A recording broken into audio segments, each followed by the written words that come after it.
Bismillah. Baru balik pada pondok lah duduk dia lah Ustaz. Abang Ashraf AB ya. Dan Waalaikumsalam warahmatullahi wabarakatuh kepada sesiapa yang memberi salam. Dah. Oh dia komen dia tak naik Waalaikumsalam AMZ gelegah. Selamat petang dan salam sejahtera kepada mereka yang bukan beragama Islam. Jadi saya topik hari ini adalah nak cari glamour dengan cari pasal. Sebab apa pesanan saya kepada rakan-rakan saya yang hari ini sahabat yang saya kenali, mereka ni adalah sahabat dan rakan seperjuangan. Jangan terpedaya dengan kaedah mereka ni. Sebab saya baru buat analitik ni. Jadi topik dia ni adalah satu nasihat dan juga satu penyampaian kepada orang umum. Tajuk dia memang best. Nak glamour dengan cari pasal. Nak glamour dengan cari pasal jadi supaya orang sebut nama mereka, lepas tu mereka dapat rating balik dia ibarat macam ni lah tuan-tuan. Dia ibarat macam ni orang dah mati dah ni. Macam DAP dulu DAP ni dia dah mati dah dulu selepas tragedi 13 Mei 1969, DAP ni dah tak ada dah tempat. Mereka menang satu seat selepas lah berlaku, mereka buat bagi jadi belaga berlakunya penyatuan ummah yang pertama, mereka join, baru mereka dapat balik seat sehingga ke hari ni mereka dapat kepercayaan sehingga dapat tubuh kerajaan Pakatan Harapan. Dia mereka orang hak dalam DAP ni dia perangai dia lebih kurang sama lah. Jadi mereka ni dah tak relevan lah, tak ada orang dah nak tengok mereka ni. Video pun dah tak banyak lah, tak ada idea lah. Mereka pun pakai ambil idea orang sebut tentang warga asing, mereka pun hurai tentang warga asing. Orang sebut tentang benda ni, mereka pun sebab mereka dah tak ada lah. Sebab apa? Perjuangan atas dasar untuk dapatkan habuan, perjuangan untuk atas dasar dapatkan perhatian. Ada yang di antara mereka yang gelar saya ni artis terkenal tapi tak terkenal mana pun. Jadi orang kata apa? Apa nama ni? Siapa ni? Sri Kumar, Abang Sri Kumar. Teruskan perjuangan. Jangan gentar perjuangkan agama bangsa tanah air. Tanah Melayu, Abata bersamamu. Ya, Abang Sri Kumar, Bibi. Lama tak jumpa. Bang, bila nak turun main Kedah, bang? Okey, tuan. Ni pesanan saya kepada rakan-rakan. Ni buah mula, mukadimah pesanan saya kepada khususnya pesanan saya ni supaya saya bagi botak buan dengar. Bagi Tuan Ali dengar, bagi Abang Tuah dengar. Jadi mereka ni mesti gelak dengar, bukan kata saya nak tegur mereka ni, tapi nak suruh mereka gelak. Jadi tiba-tiba tuan-tuan, tiba-tiba hari ni semua kena kacau. Saya kena kacau, Bibi kena kacau, Bibi pula dah botak bon kena kacau, Tuan Ali kena kacau, Tuah kena kacau. Tiba-tiba hari ni kita pun heran, siapa ni? Siapa semua pakat kena kacau ni? Tapi dia hakikat dia sebenarnya mereka ni sudah tak relevan. Bila dah tak relevan ni tuan-tuan dalam perjuangan ni, orang dah hampir dah dengan mereka ni, orang dah tak mau tengok dah mereka ni. Jadi dia akan cubalah cari pasal supaya orang sebut nama mereka. Jadi tuan-tuan, kita ikon yang baru muncul contohnya Botak Bon. Botak Bon dalam masa hanya beberapa bulan, tahniah, tepuk tangan sikit. Botak Bon walaupun hanya beberapa bulan, kalau kita tengok analitik berdasarkan Facebook dia, Botak Bon telah pun mendapat 28,435 orang follower tetap. Botak Bon, dan juga mendapat 14,664 like. Tuan-tuan, saya dulu masa nak dapat 28,000 ni tuan-tuan, saya ambil masa dekat 1 tahun dulu masa Facebook saya lama. Dekat 1 tahun baru dapat 28,000. Tapi tahniah kepada Botak Bon kerana walaupun kita tengok simple dia dengan gaya dia penin tapi tak sampai beberapa bulan dia telah pun mendapat follower yang nak follow dia. Yang nak follow dia dengan hujahan yang datang pada hati dia. Dengan penerangan yang dia buat walaupun simple, tetapi dia telah pun mendapat rating yang baik tuan-tuan. Dia punya view page dia, ataupun recommended page Botak Bon ni adalah 5.0. Dia punya average follower dia adalah 28,435. Average umur dia antara 30 hingga ke 50 tahun. Jadi dia dalam masa berapa lama saja dia boleh dapat follower yang begitu ramai. Orang nak gelak-gelak lah. Jadi kalau kita tengok kepada Tuan Ali Bashar, dia rating 5.0 Botak Bon. Tuan Ali pun rating 5.0. Jadi saya tak tahu Tuan Ali buka Facebook bila, tak tahu sebab dia tak keluar dekat situ. Jadi Tuan Ali, follower dia 55,337. Tahniah. Kan, banyak lah. Maknanya dia menceritakan tentang diri dia. Jadi orang suka lah dia menceritakan tentang diri dia, tentang protokol dan sebagainya. Kan, jadi dia 55,337 orang follower. Kan, 38,221. Banyak daripada saya lagi punya like. Kan, banyak daripada saya punya like lagi. Kan, 38,221 likers. Dan juga dia punya page dia maintain review 5.0. Maknanya orang recommend page dia. Orang recommend page dia. Kan, Tuan Ali pun sama. Dia boleh tarik crowd pemuda, dia boleh tarik crowd orang tua. Sebab average yang tengok dia punya Facebook adalah 30 hingga ke 50 tahun. Maknanya dia boleh tarik dua-dua. Walaupun simple, kita tengok simple lah. Tapi hari ini tuan-tuan, orang yang simple tak pernah mengaku pun public figure dan sebagainya. Macam saya pun sama, saya tak pernah mengaku saya public figure. Jadi saya punya kurang sikit pada Tuan Ali lah. Saya punya rating saya 4.9, follower 52,000, likers 20,000 lebih. Kurang sikit pada Tuan Ali. Ini adalah Facebook yang kedua lah. Bermula daripada awal tahun, bermula daripada bulan Disember. Bermula daripada bulan Disember 2019 sehingga ke hari ini. Jadi rating 4.9. Itu pun hari tu pernah jatuh, saya minta pada orang suruh bagi rating. Jadi dapat rating 4.9, follower lebih kurang rendah sikit pada Tuan Ali, 52,000, liker 20,000. Jadi tak pernah mengaku pun public figure. Tak pernah mengaku pun famous, terkenal ke apa, tak. Kita cuma bawa perjuangan yang mana diwarisi oleh nenek moyang kita. Kita bawa perjuangan, kita belajar, sama-sama belajar. Kalau saya salah, tuan-tuan tegur. Kalau tuan-tuan salah, saya tegur. Jadi kita sama-sama, kita berkawan. Kita anggap follower kita ni macam sahabat kita. Kita berinteraksi ni macam tuan-tuan semua ni duk ada depan kita. Kita berinteraksi. Sebab tu kita boleh berkawan, bersahabat. Jadi orang rating kita pun baik. Jadi kita nak sebut tentang satu orang ni lah. Satu orang ni mana duduk kritik kita gila-gila punya hari ni. Buka Facebook dekat 3 tahun dah. Start pada tahun 2018. Tak ada follower. Rating 14.5 dislike. Tak ada recommend. 14.5 doesn't recommend. 14.5 over 5. Dah lajak dah. Facebook punya 5 over 5 kan. Dia punya 14.5 tak recommend. Dia punya Facebook. Dan Facebook dia tak aktif. Dia punya follower dia 23,130. 3 tahun buka. Dan 20,555 like. Tidak aktif. Last aktif pada tahun lepas. Itu pun jangan duk balon orang cukup-cukup duk kata kat orang. Jadi buka lah Facebook yang baru. Buka Facebook yang baru. Konon-kononnya akan dapat rating yang baik lah. Masyarakat akan menerima. Masyarakat dia tak terima Facebook baru. Tapi dia terima penampilan kita yang baru. Macam dulu, orang tak suka saya. Orang tak suka sebab apa? Sebab saya sembang kemas. Saya macam tu lah. Sembang lesen kapal terbang apa semua ni. Saya dulu sembang tu lah. Bila orang kritik ya, aku ahli pekaji akib negara 10 tahun. Aku best student kat universiti. Orang tak suka. Orang tak suka dengan kita duk sombong tinggi diri. Sebab ada orang yang lebih hebat daripada kita lagi. Mungkin ada yang tengok kita ni doktor. Mungkin ada yang tengok kita ni profesor. Jadi bila orang tegur kita, kita dengar. Bila orang tegur kita, kita dengar. Sebab tu bila saya buka second FB, saya dapat recommended. Sebab apa? Ada perubahan. Yang orang nak kepada kita adalah hang berubah.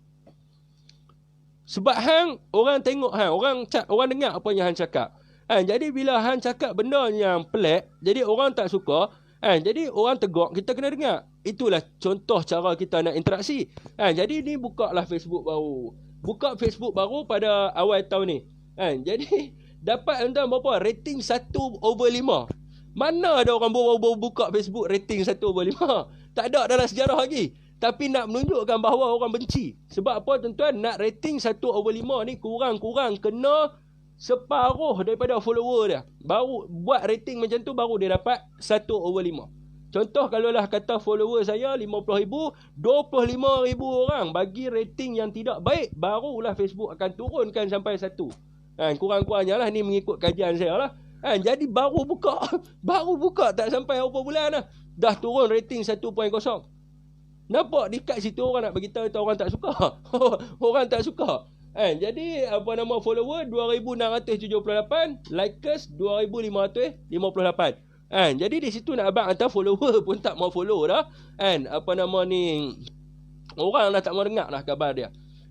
Jadi sebab itulah mereka mengambil pendekatan macam mana. Mereka tahu hari ini apa yang orang suka dengar adalah hang pi cuek kawan ni sikit, hang pi cuek kawan ni sikit. Jadi hari ni macam saya sebut tadilah, yang depa cuak ni semua dapat rating yang terbaik. Contoh Botak Bon, ASP Ali Basyah, depa ni rating depa gila. Rating depa ni memang gila. Walaupun kita tengok depa simple, dengan cara depa simple, tapi rating depa gila. Rating depa gila. Kau-kau punya. Maknanya orang nak tengok video depa, orang nak tengok penyampaian depa. Jadi adalah semut-semut ni duk gigit lah, nak apa? Nak supaya orang sebut nama depa. Supaya orang sebut nama depa, sekali depa pun orang akan view lah page depa. Jadi saya nak bagi tahu lah kepada rakan-rakan saya ni, hak mana ni, saya memang terbaik. Botak Bon ni kira dia dah hit siap punya rank tu. Kira saya buat video dengan Dr. Ashraf Wajdi. Ni saya nak seorang hak kawan kita hak buka Facebook ni, dia ada gambar dia dengan Papa Gomo dekat dalam FB. Tapi kenapa follower dia tak naik? Saya dulu Papa Gomo masuk video saya dalam Facebook dia, follower saya naik 30,000. Papa Gomo ni the king of social media. King of social media. Kalau dia buat naik satu orang je, dia bubuh gambar, follower akan naik. Tapi kenapa Melaun ni, walaupun gambar dia duduk dalam page Papa Gomo, tapi orang tak follow dia. Nampak sangat orang tak suka kat hang. Tu je.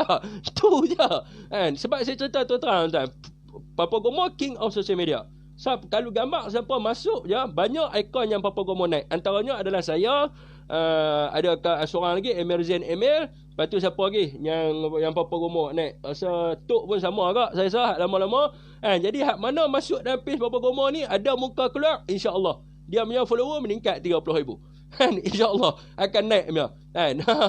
Jadi hak kawan kita ni walaupun ada gambar tapi tak naik. Sebab apa? Orang tak suka. Sebab apa? Orang tak suka dengan mereka.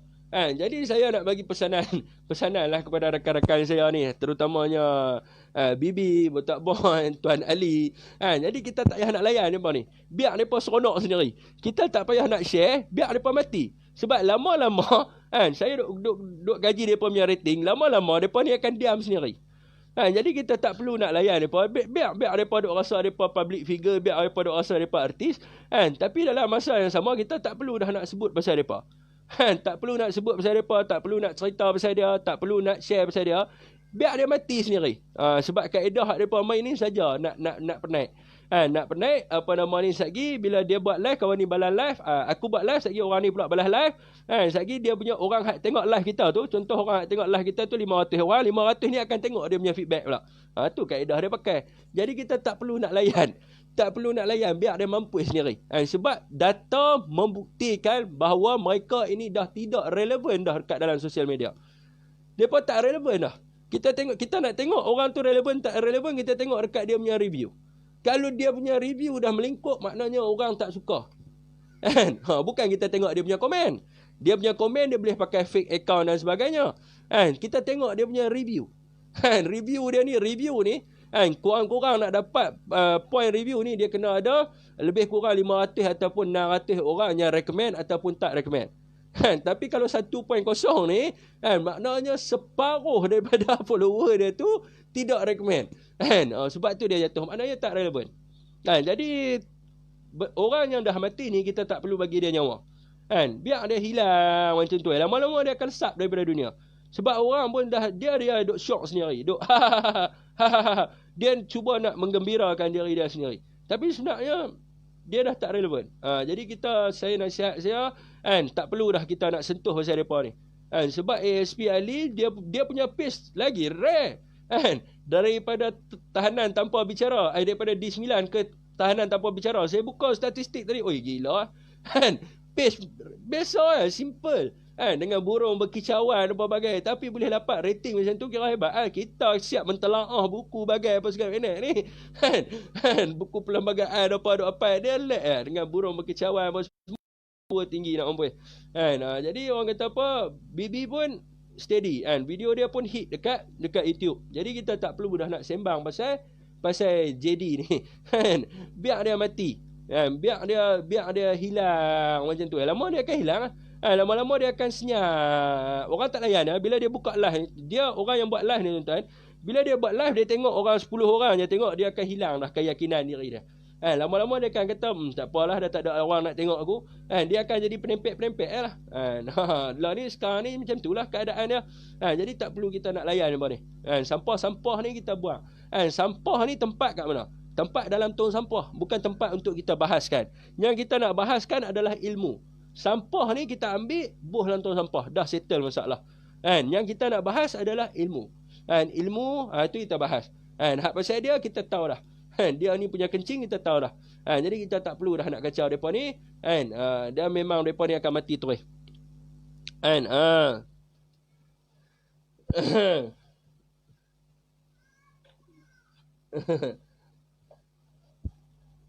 Tak, saya tak kritik apa-apa pasal apa-apa Gomo nak baikkan dia apa semua. Saya kata kalau orang lain masuk gambar dalam page Papa Gomo ni, sebab saya Papa Gomo pernah add video saya dulu dalam Facebook saya yang lama. Follower saya 20,000. Hari ni Papa Gomo add masuk video saya. Esok tu saya buka Facebook, follower 60,000. Esok 30,000 naik. Jadi kalau kata Papa Gomo up gambar kita, kalau orang lain lah. Sama juga Emerzin dulu pun rajin duduk masuk dalam video Papa Gomo. Tengok dia punya viewer dia apa. Dia akan melonjak naik. Jadi macam kita punya kawan ni, bukan melonjak naik, melonjak turun. Itu membuktikan bahawa orang tak suka kat dia. Jadi kita tak perlu nak layan.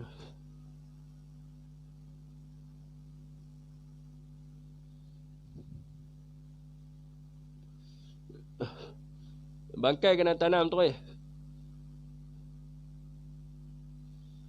Patutlah kaki tangan TV3 kena buang. Ramai lah orang pakat tengok drama di FB. TV tak laku dah. Di FB ni drama Melayu, ada drama Tamil, ada drama Cina, ada drama Rohingya, ada drama Bangla, ada drama Indonesia, ada pendek kata macam tu lah. Nasihat kan Papa Gomo. Saya tak boleh nasihat dah. Saya tak boleh nasihat dah. Saya nak nasihat dah macam mana?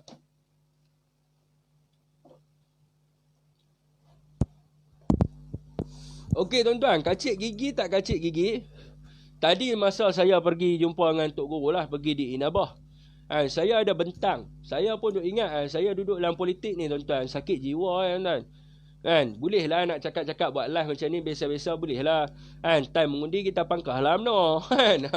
Jadi hari-hari nak sembang pasal politik ni, rasa macam musuh kuih ramai. Musuh kuih ramai, report kuih banyak. Kita naik pening pala, naik turun balai buat semua pala ya. Jadi tadi pun saya duduk sementara duduk jalan nak pergi rumah Tok Guru tu, saya duduk fikir. Sampai yang rumah Tok Guru tu duduk sembang apa sikit, selesai masalah apa semua, saya tanya. Boleh tak kalau saya nak buat kongres? Nak sebut kongres tu pun tuan-tuan menggeletak mulut tu. Nak minta sampai tergagap-gagap. Saya nak buat tak berani cakap lepas tu. Tapi sambutan baik tuan. Jadi saya tanya boleh tak kalau nak buat apa nama ni pemuda bawah tarikat. Sebab apa nama ni kita ada banyak pemuda politik kita dah ada. Lepas tu saya pun dah pernah lahirkan dah Kongres Pemuda Intelek Warisan Nusantara, semua bab politik.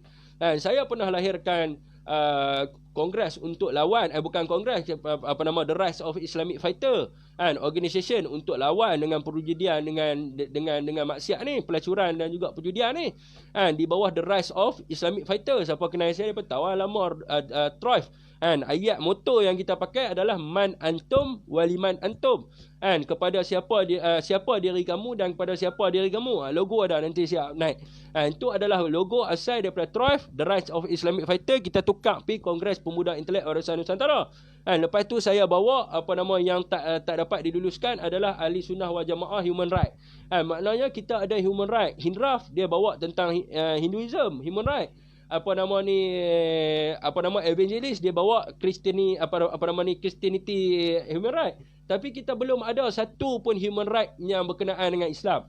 Jadi saya nak bawa NGO tu dulu. Tapi tak boleh. Kita dah register tapi tak lepas. Gagal. Jadi saya ingat satu ni kita nak bawa pula lah tuan-tuan. Kongres Pemuda, Kongres Pemuda Tarekat. Kan, tapi dalam perbincangan lah, saya kena buat atas kerja apa semua nanti, saya akan bentangkan kepada Tok Guru. Kan, jadi bila saya dah sebut benda ni, saya akan buat. Kita akan buat benda tu. Mungkin lepas ni kita akan bawa semua, kan, hak mana duduk dalam FB ni, kan, siapa yang tengok saya punya FB ni, wajib untuk turun zikir. Kan, wajib. Kan, tiap-tiap bulan sekali kita berhimpun. Kan, sebagai anak muda. Kan, anak muda, kan, kita berhimpun di pondok. Kan, ni kita buat program baru ni. Kan, anak muda semua kita pergi berhimpun di pondok sebulan sekali. Sebulan sekali kita berhimpun di pondok. Sebulan sekali kita berhimpun di pondok. Kan, lepas tu kita selit-selit lah sikit. Kan, dalam live dia ni. Kan, apa nama ni, orang kata apa? Tentang semang-semang sikit lah pasal politik tu, kita selit-selit sikit lah. Kan, tapi kita nak bawa kali ni Kongres Pemuda Tarekah ni. Kan, jadi kita nak ada. Kan, jadi saya akan buat atas kerja lah, bentang kepada Tok Guru. Kan, kalau Tok Guru setuju dengan atas kerja yang saya buat, insya-Allah tuan. Kan, insya-Allah kita akan bawa apa nama kongres yang baru. Kan, kongres kita ada Kongres India. Kan, saya bentang kat Tok Guru tadi. Kan, kita ada Kongres India, kita ada. Kongres Cina kita ada. Kan, kita tak ada lagi satu kongres Melayu ni. Kan, jadi kita buat kongres Melayu ni bukan konsep Melayu. Kan, kita buat bukan konsep Melayu lah, bukan tertumpu pada Melayu, tetapi kongres tarekat. Kan, apa beza kongres dengan persatuan ni? Kongres ni dia boleh ambil persatuan di bawah dia. Dia boleh ambil persatuan di bawah dia. Kalau persatuan ni dia tak boleh ambil persatuan di bawah dia. Kan, jadi kongres ni kalau kata satu kongres, dia boleh ada naungan persatuan di bawah dia. Kan, sebab itulah kita nak buat satu kongres. Kan, kongres Pemuda Tarekah. Kan, jadi kita akan pergi ke sudut tu pula. Kan, kita punya ketua pemuda kita seorang baba yang orang kata apa, yang duduk mengabdikan diri dia ke jalan pondok. Kan, habis je sekolah terus pergi Indonesia. Kan, terus pergi Thailand, terus berkhidmat dalam pondok. Tu betul ketua pemuda kita nak. Kan, barulah channel dia tu betul. Kan, jadi kita pergi cari ketuhanan. Saya duk fikir alik berat dah tuan. Kan, kita nak main sampai bila politik ni? Kan, esok-esok ni kita duk sembang dalam live, kita duk sembang kata kita mesti cari akhirat sebab dunia ni sementara. Kan, tapi kita tak berusaha ke jalan hak kita nak buat tu untuk nak cari tu. Kan, jadi hari ni kita nak buat lah. Kan, jadi tak ada lah orang nak fitnah kita macam-macam. Kan, orang nak fitnah pun pilih depa nak fitnah. Kan, sebab depa rasa depa boleh fitnah. Kan, tak apa, kita teruskan. InsyaAllah tuan-tuan doa-doa lah. Kan. Musibat dah tak relevan. Betul abang tuah, dah tak relevan. Ni berdasarkan data abang tuah. Ni berdasarkan data. Bukan berdasarkan kita sembang saja. Ni berdasarkan data. Abang tuah boleh pergi rujuk dekat dia punya page review. Abang tuah pergi tengok sendiri. Dia ada ni tak ada relevan lah. Dia dah mati.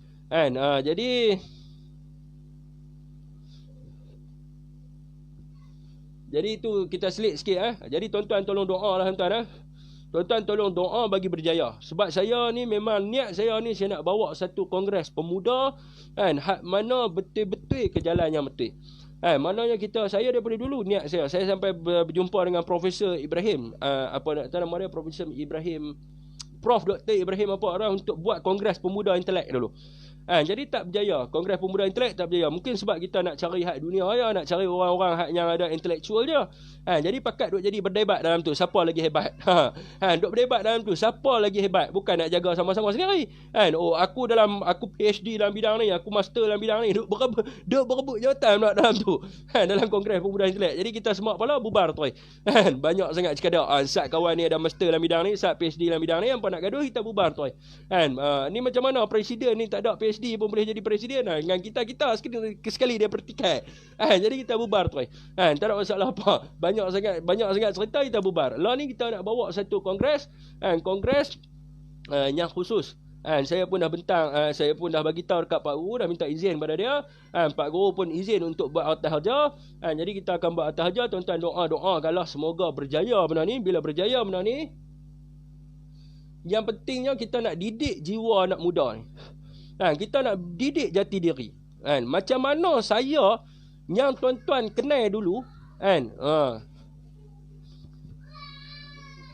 Untuk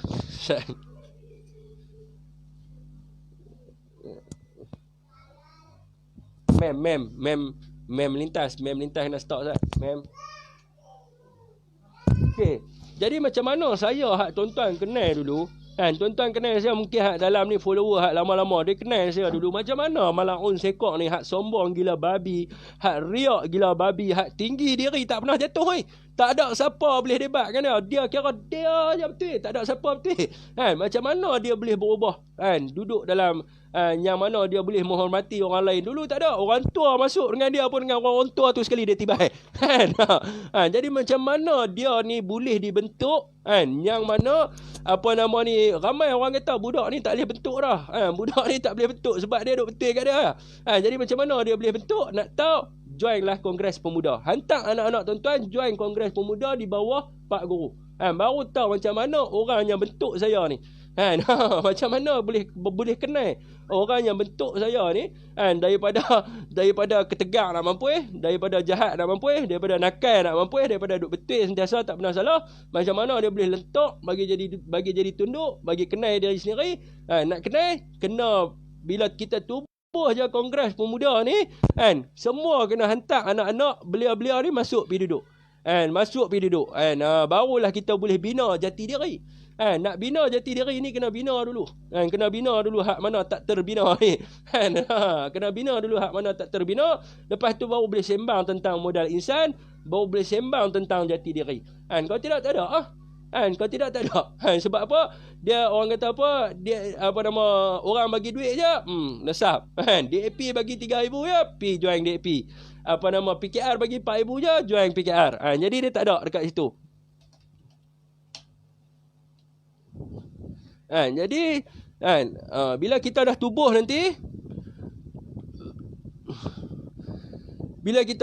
nanti pastikan anak-anak muda ni semua saya seru hak mana ada anak muda dalam ni hak mana suka follow, suka dengar saya cakap nak jadi macam mana yang terbaik bukan saya kata saya ni terbaik, nak jadi macam mana terbaik join kongres kita. Join kongres kita. Kita apa nama ni lupakan hal dunia. Kita tumpu kepada apa yang sepatutnya kita tumpu. Apa yang sebenarnya man antum waliman antum ni. Saya cuba bawa daripada dulu lagi. Saya bawa man antum waliman antum ni berdasarkan satu kitab yang dikarang oleh saya lupa dah siapa orang ni, saya dah lupa dah. Nama pengarang kitab ni tuan-tuan boleh pergi cari kitab man antum waliman antum ni, siapa diri kamu dan pada siapa diri kamu ni. Saya cuba bawa lama dah tapi tak berjaya. Tapi insya-Allah dengan Pak Guru ni kita yakin bukan kita yakin, memang kita 100% yakin bahawa pasti akan berjaya sebab perubahan dah berlaku kepada diri kita. Amin. Nawai itu apa? Nak didik pembangunan jiwa anak muda bangsa negara. Ya betul. Nak didik jiwa bangsa negara. Jadi pakat-pakat nanti insya-Allah nanti saya buat atas hajar tu. Mungkin saya akan busy sikit untuk buat atas hajar, nak buat perlembagaan sebab dia melibatkan persatuan, dia melibatkan perlembagaan. Perlembagaan ni ambil masa juga untuk kita draft balik perlembagaan daripada A sampai Z tu. Macam mana kita nak secure perlembagaan, undang-undang, badan tata tertib dan sebagainya. Dia ada banyak kadar yuran, orang kata apa, ahli semua hidup, ahli apa segala ini. Dia banyak dia punya part-part dia. Jadi tuan-tuan doa semoga saya dipermudahkan.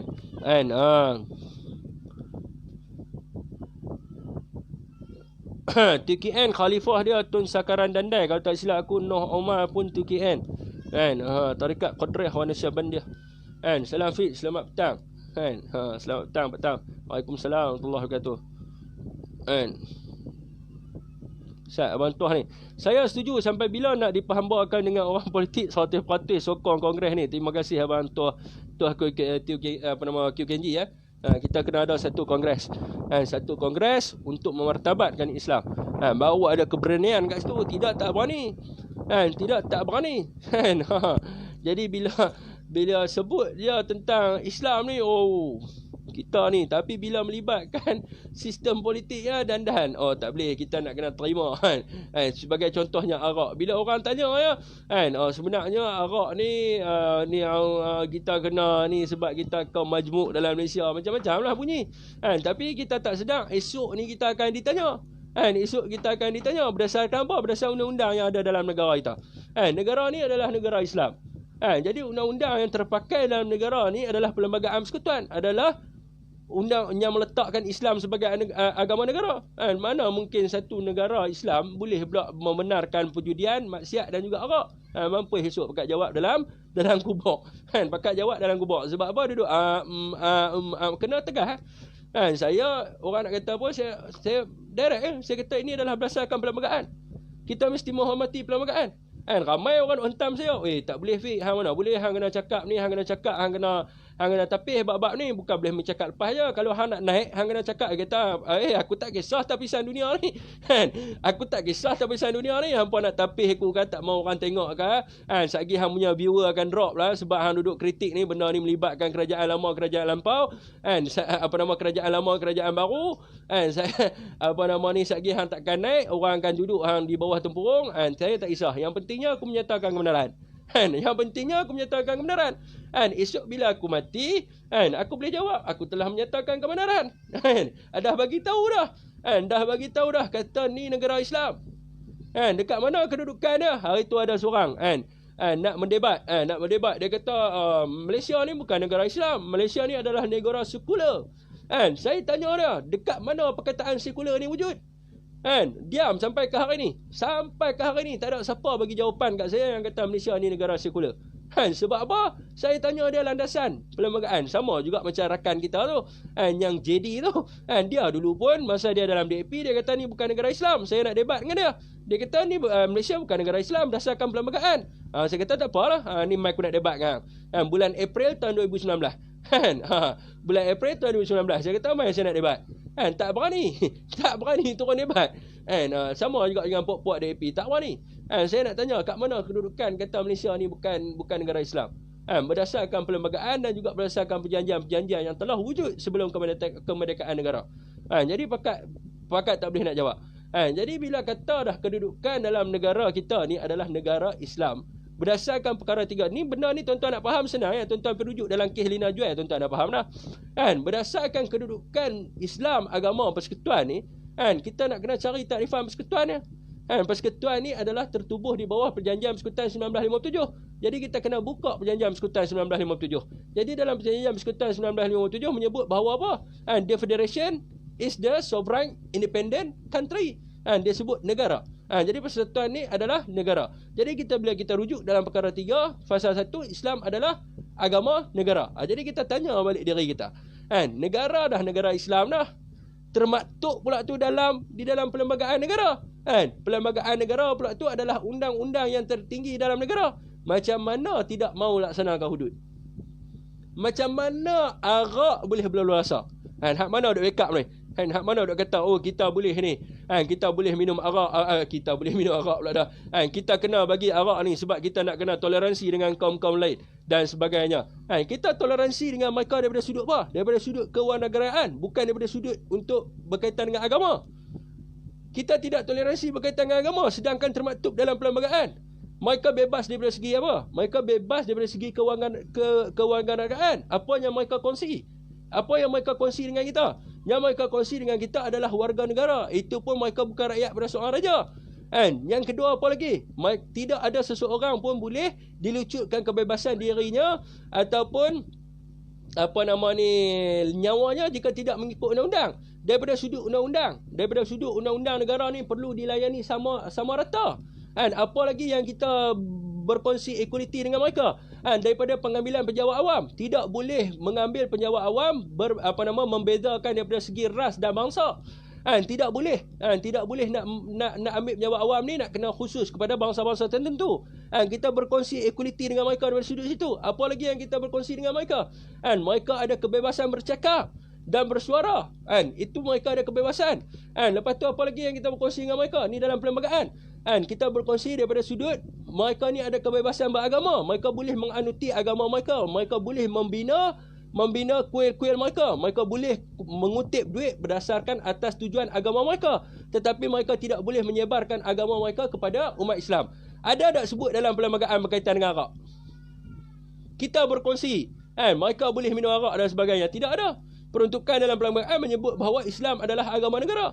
Tapi kita berkongsi daripada sudut kebebasan agama, daripada sudut pejabat awam, daripada sudut undang-undang dan daripada sudut kebebasan bersuara. demokrasi, dan juga daripada sudut politik. Itu pun ada had dalam politik, di mana tidak boleh ada Perdana Menteri selain daripada rakyat pada raja. Tidak boleh ada menteri besar ataupun yang di-Pertuan Negeri selain daripada rakyat pada seorang raja. Itu pun ada provision dekat situ. Jadi dekat situ kita nak kata apa? Kita nak toleransi apa? Kita tidak bertoleransi mereka. Kita kena orang kata apa? Meletakkan orang kata apa? Meletakkan perlembagaan yang tinggi. Maknanya undang-undang tertinggi dalam persekutuan adalah perlembagaan. Jadi kita ambil dalam perkara 31. Islam adalah agama negara. Jadi bila Islam adalah agama negara, kita kena rujuk kepada hukum hakam yang ada dalam Islam. Adakah Islam membenarkan judi?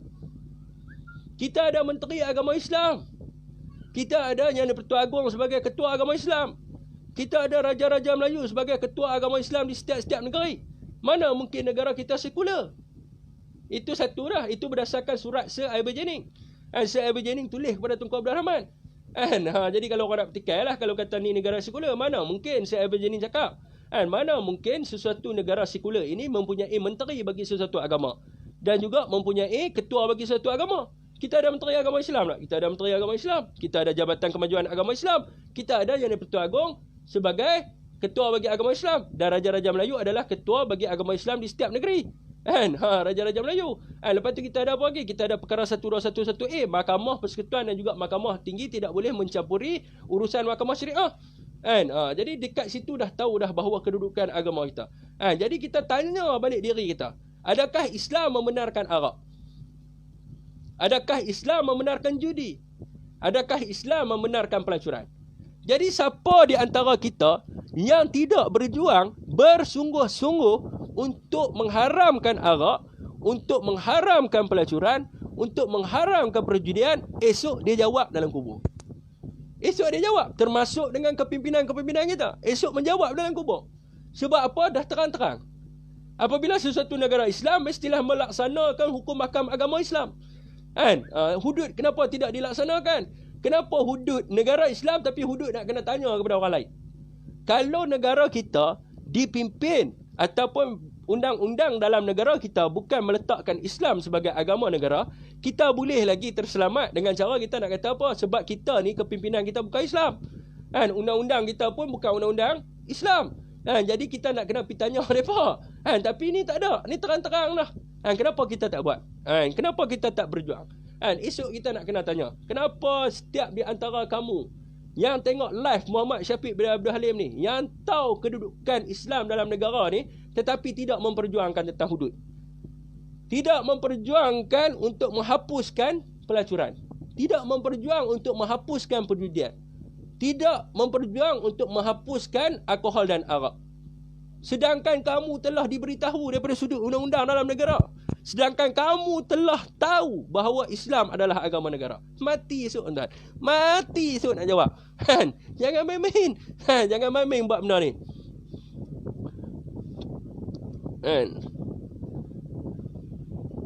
Macam Harry Potter ni abang. Thumbs up. Setiap Melayu dan peribumi perlu mahir dan kuasai perlembagaan. Malaysia perlu ramai muda macam JFM berani menyatakan hal yang benar. Sebab tak sekarang ramai cakap lebih tapi tak berani nak bertindak. Malah heavy profile pun tak berani nak letak muka sendiri. Terima kasih. Salam Fiq menjuangkan kebenaran walaupun pahit untuk ditelan. Mereka boleh mengamalkan budaya dan adat resam mereka. Hampa jawab lepas minat dapat. Tak kisahlah, bukan mereka je. Sebab wakil rakyat ni wakil yang dipilih oleh rakyat. Wakil rakyat ni adalah wakil yang dipilih oleh rakyat. Rakyat yang berkuasa memilih mereka. Sebab tu dipanggil sebagai wakil rakyat. Wakil kepada rakyat. Jadi rakyat buat apa? Rakyat duk tengok saja. Rakyat duk tengok saja. Tak berani nak berjuang. Takut kena tangkap. Takut kena PCO. Hukuman dalam kubur dengan hukuman kat dunia mana lagi teruk? Mana lagi teruk? Hukuman dalam kubur, dalam hukuman kat dunia mana lagi teruk? Jadi itu kita kena tanya balik diri kita. Itu kita kena tanya balik diri kita. Setiap orang yang ada kat sini kena tanya balik diri. Aku sanggup tak nak berhadapan dengan Allah Subhanahu Wa Taala esok untuk menelan benda-benda ni semua? Jenah jawab. Jenah jawab. Jadi sebab itulah kita kena mendokong benda ni. Kita kena, sebab itulah saya walaupun kena buang kerja, saya tetap satu juga, saya akan buat apa saja untuk menghalang DAP daripada menjurus negara kita ke arah Republic of Malaysia, untuk menjurus kepada freedom of religion. Saya mesti pertahankan benda ni. Sebab apa? Ini adalah negara Islam. Wajib untuk kita pertahankan kedudukan Islam dalam negara kita. Tapi hari ni sembang lebih. Sembang lebih. Macam butak buan kata. Kan? Tak berani. Tak berani. Bang, kalau hang berjuang, kan, contoh macam butak buan tu, kalaulah kata dia pergi hentam 9 dragon tu, punya mesin kuda, dia kena semelih dalam mesin kuda tu, dia syahid. Dia syahid. Sebab dia memperjuang. Kan? Dia memperjuang untuk menegakkan syiar Islam. Kan? Dia syahid, tuan. Tapi mereka bagi dia PCO je. Kan? Tapi kalau dia mati, tuan, jamin jangan duk kutuk dia lah dia kena PCO. Kalau dia mati, tuan-tuan, jaminan syurga bagi dia. Kan? Sebab dia berjuang. Dia dah lepas dah. Kan? Dia dah lepas dah bab tu. Kan? Kita ni nak kena jawab ni. Kan? Kita nak kena jawab. Ni arak banyak kat tempat aku ni. Macam mana ni? Kan? Rumah pelacuran bersepah-sepah ni. Kan? Aku buat macam tak nampak je. Kan? Rumah perjudian bersepah-sepah. Rumah urut bersepah-sepah. Sedangkan Islam tidak membenarkan satu pun daripada apa semua tu. Kenapa kita membenarkan? Kan? Dan yang paling sedihnya, kan, yang ada dalam tu orang Islam. Yang kalau duk ada dalam tu kapiak tak apalah juga. Duk ada dalam tu orang Islam. Itu pun jangan duk kata kat kita macam-macam. Kan? Duk kata kat kita macam-macam.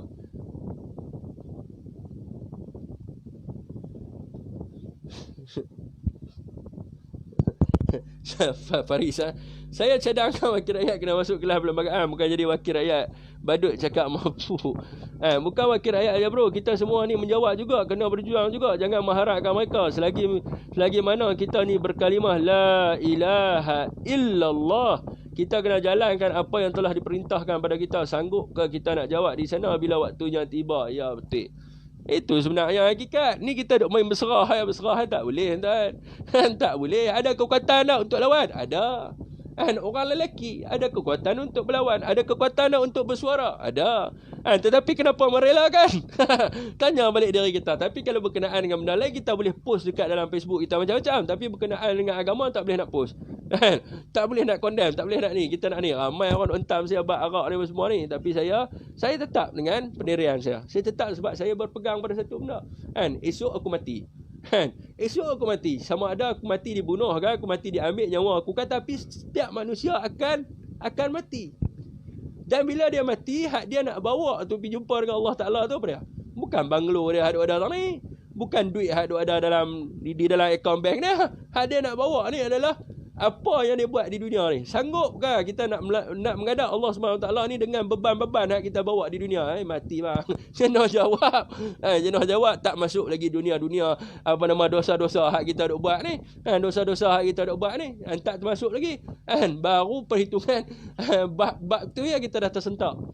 Dah sampai masa agung isytihar hukum melandaskan Islam atas nasihat Menteri Agama. Kenapa kita perlu kompromis dengan orang bukan Islam yang tak tahu hukum akal yang terkandung dalam Quran? Dan kita tak perlu tanya mereka pun. Kita tak perlu tanya mereka pun. Kenapa kita nak tanya mereka? Mereka kena tak? Daripada segi logik akal, mereka kena tak hukuman hudud? Mereka tak kena hukum hudud. Jadi kenapa kita nak pergi tanya kepada mereka? Weh, Tok Sami, hang setuju tak setuju? Kalau Tok Sami tu pandai, dia akan jawab apa? Apa saya mau tanya sama saya? Kalau dia jujur lah, apa saya mau tanya sama saya? Saya bukan kena you punya hudud. You mau bikin, you bikin sajalah. You punya agama. Tapi kita punya agama, kita nak kena pergi tanya dengan dia. Takkan gila punya dia. Jadi kita tak perlu nak bertanya dengan dia. Daripada sudut sejarah pun, hudud telah pun ada di tanah Melayu. Dan Hakim Hamid, semasa dia menulis perkara 3 fasal 1 perlembagaan, dia menyebut dia telah menyalin semula daripada perlembagaan yang telah wujud sebelum daripada tu. Kalau kita tengok, perjumpaan batu bertulis di Terengganu pada kurun ke-13 menyebut tentang apa? Menyebut tentang suami orang yang isteri orang yang berhubungan dengan suami orang haruslah direjam sampai mati dalam hukum zina. Kalau isteri orang dia berhubungan dengan isteri orang, rejam sampai mati. Tu yang tertulis dalam batu bersurat pada kurun ke-13 yang dijumpai di Terengganu. Itu apa benda, tuan-tuan? Bukan hukum hudud. Bukan hukum hudud. Kita buka pula hukum kanun Melaka. Kita tengok hukum kanun Melaka. Ada tak cerita tentang hudud? Ada cerita tentang hukum hudud. Tetapi apabila kita merdeka, sepatutnya kita kena bawa semula hukum-hukum hakam yang telah pun ada sebelum tu. Tetapi kita tidak bawa. Kita tidak bawa. Sekarang ni apa yang kita perlu buat? Kita tak perlu masuk untuk berbincangkan semula sedangkan benda tu dah ada dah dulu. Yang perlu kita buat adalah kita kena bawa semula hukuman tu. Tapi mana orang nak terima benda ni? Sebab apa? Benda nikmat. Nikmat dunia, tuan-tuan. Rogol nikmat tak tanya tuan-tuan? Rogol nikmat Orang lelaki kalau dapat benda tu nikmat bagi dia. Rogol nikmat, rumah pelacuran nikmat. Sebab tu tak berani. Sebab apa? Kerana nak buang nikmat ni sekali aku kena rejam sampai mati. Kerana nak buang nikmat ni sekali aku kena rotan 100 kali. Dia tak fikir esok dia mati pun benda yang sama juga akan dia bawa. Dia tak fikir lah sebab apa? Nikmat. Curi nikmat tak tuan-tuan? Curi nikmat Awak pula tak nikmat curi, tak payah berusaha. Tak payah berusaha, pi rompak, pi curi, pi menyamun, dapat duit. Boleh beli pi pau sana, pi pau sini, boleh beli kereta besar, boleh beli rumah besar. Nikmat tak? Nikmat. Sebab tu tak mau. Tak payah berusaha, tak payah belajar pandai-pandai, tak payah berusaha, tak payah orang kata apa, tak payah mengeluarkan titik peluh. Tiba-tiba jadi kaya. Tiba-tiba jadi kaya dengan apa? Dengan curi, dengan nyamun. Dengan apa? Jangan jadi kawak dan sebagainya. Benda nikmat. Orang mau tak? Tak mau. Sekali tiba-tiba aku nak kena potong tangan pula. Baik aku kena tuduh bawah SPRM. Baik aku kena dakwa dekat mahkamah. Habis kuat kena 10 tahun. Bawah 420. Habis kuat kena 2 tahun. Daripada aku terima hudud sekali kena potong tangan, jahanam. Nampak? Sebab apa? Nikmat. Tapi dia tak anggap benda tu esok apa yang dia buat tu akan dibawa semula. Di akhirat esok akan dibicarakan semula apa yang dia buat tu. Dia tak anggap dah benda tu. Dia dah tak nampak dah benda tu. Ikut Syafiq, kita orang Islam sokong 100% jika Malaysia kita laksanakan hukum Islam. Tapi apa yang berlaku hari ini melibatkan orang Islam sendiri yang bersekongkol dengan orang kafir yang tidak tahu hukum. Tahu tak apa? Waalaikumsalam. Pemimpin kita terlalu sangat jaga undi bukan Islam, takut sangat dengan mereka. Syafiq tumpang tanya, mirdok dengan kopi ada lagi tak? Ada. Wakil rakyat takut undi lari itu sebab dia orang tanya. Kita ikut acuan British tak? Kita tidak mengikut acuan British. Sebab dulu pun saya kata undang-undang kita ni dipindah berdasarkan undang-undang British. Tetapi sebab apa? Sebab saya tak tahu tentang Suruhanjaya Reid. Lepas saya belajar di Universiti Melaya, baru saya tahu tentang Suruhanjaya Reid. Undang-undang kita ni dipindah mengikut acuan kita sendiri. Tetapi kita yang tak ambil acuan tu. Awak, undang-undang British ada sebut tentang Islam agama negara. Undang-undang British ada sebut tentang hak keistimewaan orang Melayu. Undang-undang British ada sebut tentang Raja-Raja Melayu adalah ketua bagi agama Islam di setiap negerinya dan Yang di-Pertuan Agong adalah ketua bagi agama Islam di negeri-negeri yang tidak beraja. Ada? Tak ada. Semua undang-undang tu digubal balik daripada hukum kanun Melaka, daripada undang-undang kecil Negeri Kedah, daripada undang-undang Johor Linggi, daripada undang-undang kecil banyaklah hak negeri-negeri kita ni hak ada undang-undang ni. Jadi kita ambil sebab Hakim Hamid sebut sebab bila saya pergi Hakim Negara baru saya tahu rupanya kita sendiri yang gubah undang-undang kita, tapi kita tidak laksanakan sebagaimana yang kita buat. Itu yang jadi masalahnya. Itu yang jadi masalahnya. Kalau kita tengok daripada sudut sejarah, Tun Hussein On tidak menerima sekiranya tidak dimasukkan Islam adalah agama negara. Tun Hussein On berkeras-keras untuk memasukkan perkara 3 pasal 1 di dalam perlembagaan. Laptop di luar. Yang nak gelak tu gelak. Sekali saya tunjuk terkejut. Kalau nak cerita tuan-tuan, hikayat Marung Wangsa ada cerita bab Islam juga. Kurang ke berapa? 1346 dah cerita dah. Batu bertulis Terengganu kurang ke 13.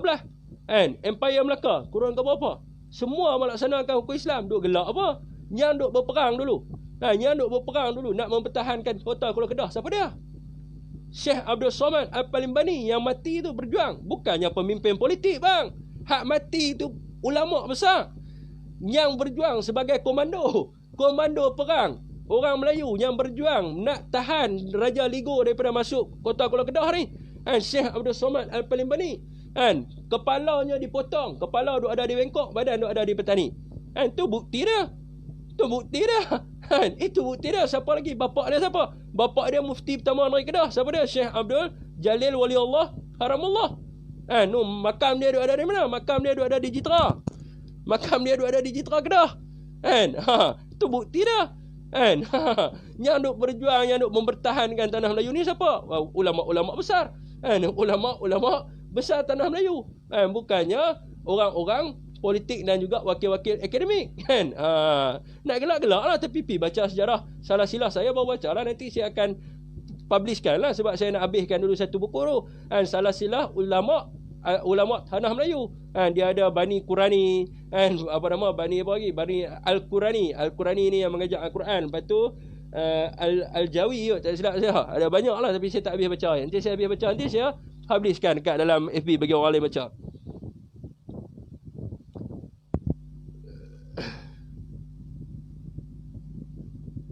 Nak rejam sampai mati tu perlu ada syaratnya. Tak boleh rejam orang selambar macam tu. Memang itu hukum hudud. Syaratnya ada jika mengaku, perlu ada 4 saksi. Tak ada dua ni, jatuh takdir, takzir. Takzir tu seperti contoh penjara. Itu yang kita kena fahami. Sebab ramai orang Islam lupa dan takut mati. Bila kita salah dan berdosa, kita bertobat kepadanya. Kejahilan diri orang Islam bila minta kebenaran dari orang kafir untuk tegakkan hak undang-undang Allah di bumi Malaysia ni. Bila perang tamat, alim ulama dipenjarakan. Ni Mel pun duk baca tentang sejarah. Siapa duk baca tentang sejarah ni, dia tahu lah. Dia tahu lah duk berjang ni semua alim ulama. Nak cerita apa? Nak cerita dengan kami? Tak payahlah. Sebab tu dia kata hak duk berjuang ni. Tapi hak famous ni, itulah yang disebut ni adalah Mat Kilau, Tok Gajah. Tapi kalau kita tengok latar belakang mereka ni siapa? Mereka ni semua Tok Wali juga. Bukannya pejuang besar-besar ni. Bukannya duduk buat live dalam Facebook. Tok Wali juga mereka ni pun.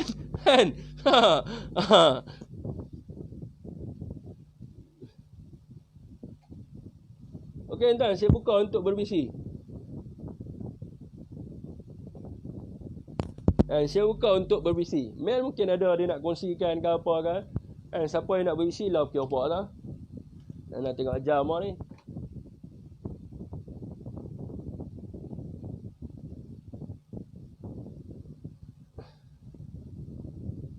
Kopi tu bagi sengit sikit rambut terkeluar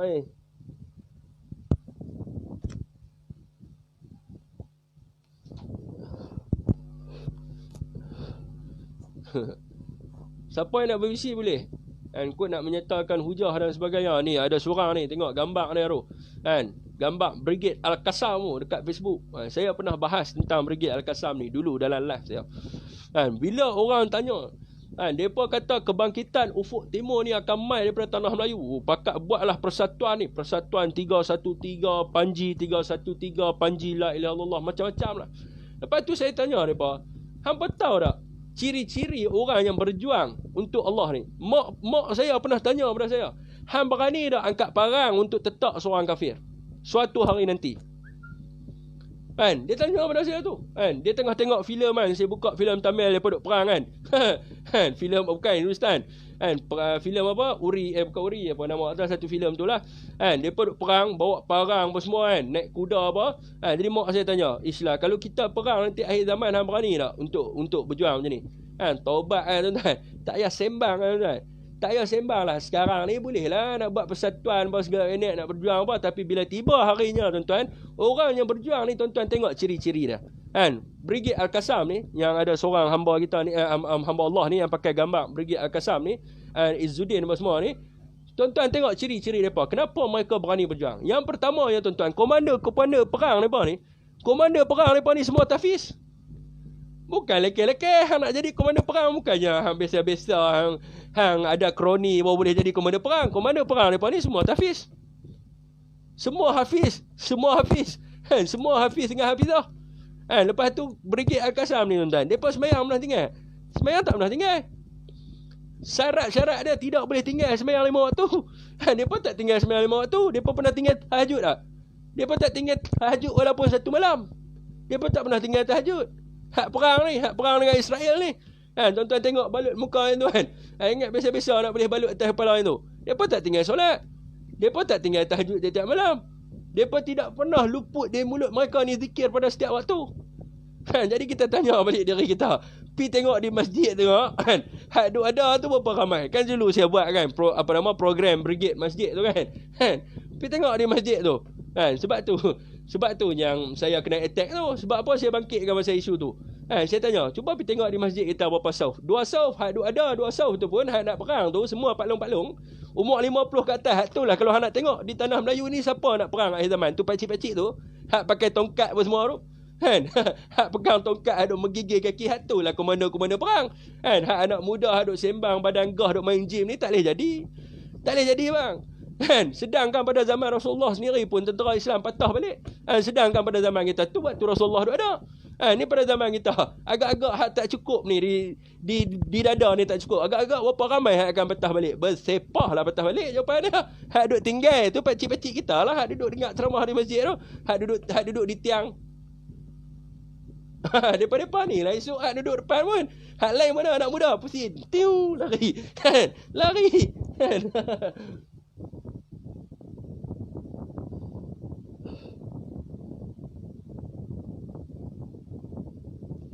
Bau Bali. Kan?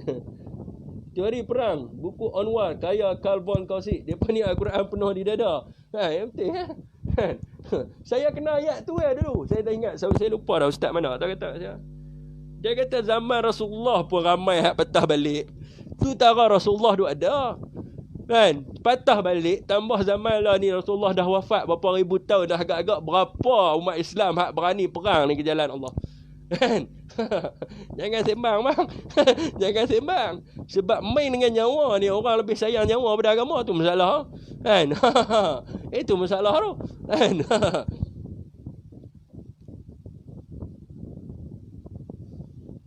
Teori perang, buku Anwar karya Karl von Clausewitz.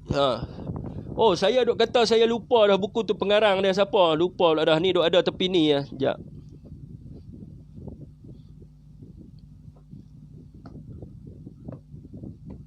Oh, saya tak bawa balik buku tu, duk ada di Kelang. Buku Man Antum Aliman Antum tu saya tak bawa balik. Yang saya pinjam tak bagi-bagi ni. Buku apa nama Soldier of the Reason ni, The Rand Corporation and the Rise of the American Empire. Ni saya pinjam dekat Datuk, ada seorang Datuk ni tapi saya tak bagi balik Empire ni. Datuk apa nama dia tu? Tapi saya ingatlah rumah dia, nanti saya nak pergi post balik lah, hantar kat dia. Nak post balik. Lepas tu ni dia pengarang kitab ni, dia pengarang buku ni, dia pengarang buku apa nama Seni Peperangan Rasulullah. Dia pengarang buku Seni Peperangan Rasulullah, Datuk Aidit Ghazali. Datuk Aidit Ghazali. Dia pengarang buku ni lah. Perang apa nama tentang apa nama perang Badar dan sebagainya ni. Apa nama manual seni peperangan Rasulullah sallallahu alaihi wasallam ni pun saya tak habis baca lagi. Ni baru ada berapa ratus muka surat saya tak habis baca lagi. Punyalah susah nak memahami. Dia punya karya-karya dia.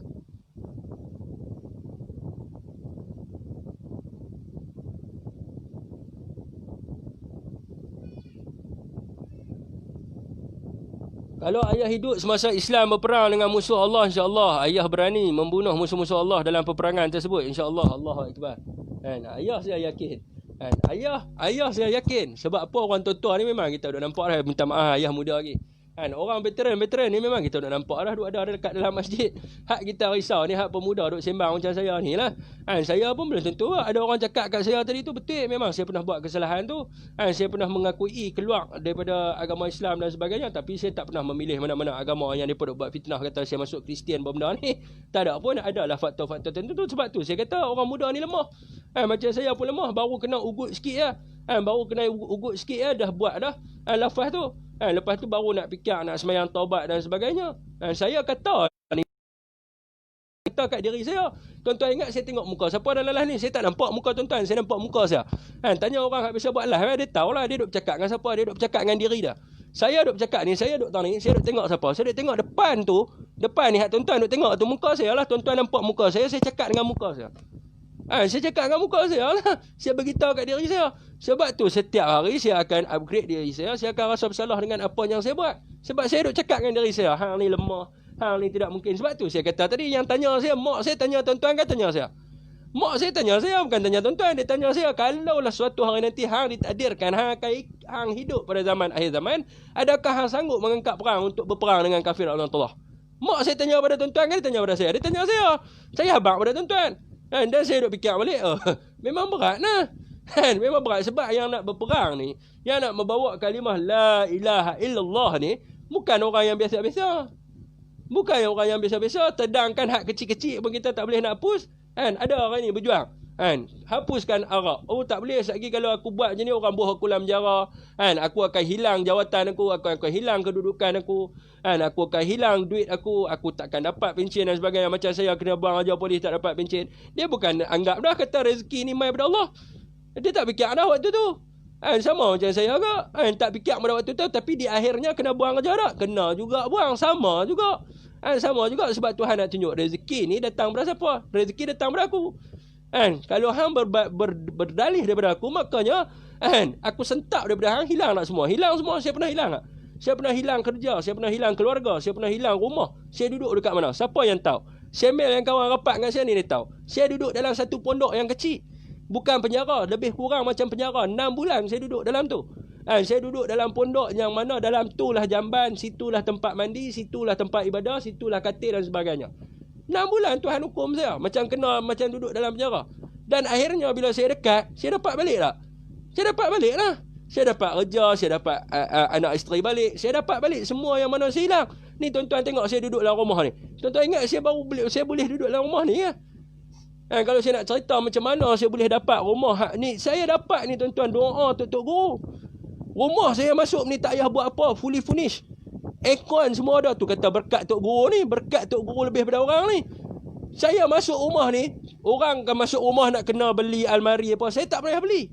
Dapur ada, peti air ada, aircon 2 biji, katil semua ada, tak payah buat apa. Mozaik siap semua. Mozaik semua siap, tak payah apa. Kira saya masuk ya. Berkat siapa? Berkat doa guru-guru. Berkat doa guru, tapi saya menjalani tak hukuman saya. Saya menjalani 6 bulan saya menjalani hukuman. Daripada bulan 12. Saya menjalani hukuman daripada bulan 12. Itu kalau ikut hukuman hak saya jalani, tak kira lagi hak Tuhan tarik semua tu. Disebabkan keangkuhan saya tu. Saya daripada tahun 2018 saya tak dapat gaji. Tuan-tuan bayangkan saya tak makan, saya makan macam mana? Mengemeh dekat orang ni. Sebab tu saya kesian kadang-kadang ada hak dia masuk dalam live saya cakap bagi nombor akaun minta bantuan sebab saya dulu macam depa. Ada yang hak duk follow dalam live kita ni, ada hak pernah menyalurkan bantuan pada saya. Antaranya tu yang pak cik semalam yang masuk tu, dia pernah back in kat saya. Saya ingat berapa jumlah yang depa back in kat saya. Dan kalau saya senang esok hak mana depa back in dekat saya tu, saya akan pergi bubuh dekat dalam tabung-tabung untuk bantu balik orang susah. Tu niat saya.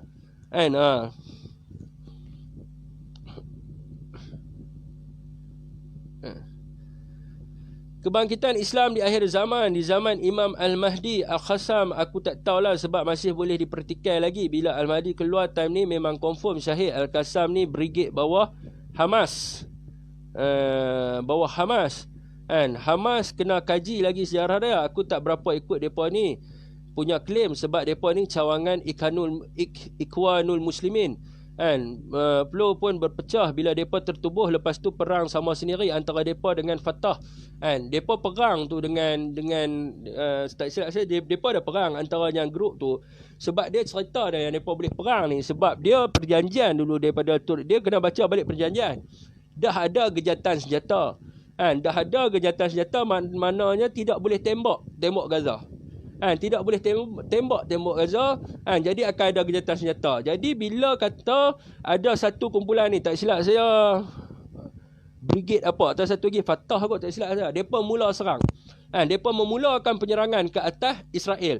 Depa tembak dulu. Bila depa tembak dulu, yang jadi mangsa adalah orang awam. Sebab itulah depa berperang dengan grup ni. Sebab grup ni telah memulakan peperangan sehingga menyebabkan mudarat kepada orang awam. Itu yang saya tahulah, yang saya baca tentang depa ni. Mel tolong tegak Mel, apa nama, kalau salah. Kalau salah tolong tegak. Sebab yang saya tahulah, sebab dia ada gejatan dulu yang Tayyip Erdogan bangun. Tayyip Erdogan bangun di dalam persidangan UN. Dia kata kalau Israel masih lagi menembak tembok Gaza, maka kami akan pastikan bala-bala tentera Turki akan turun menyerang Israel dan akan lenyapkan Israel pada dunia ni. Sebab itulah stop. Gejatan senjata ni dah stop.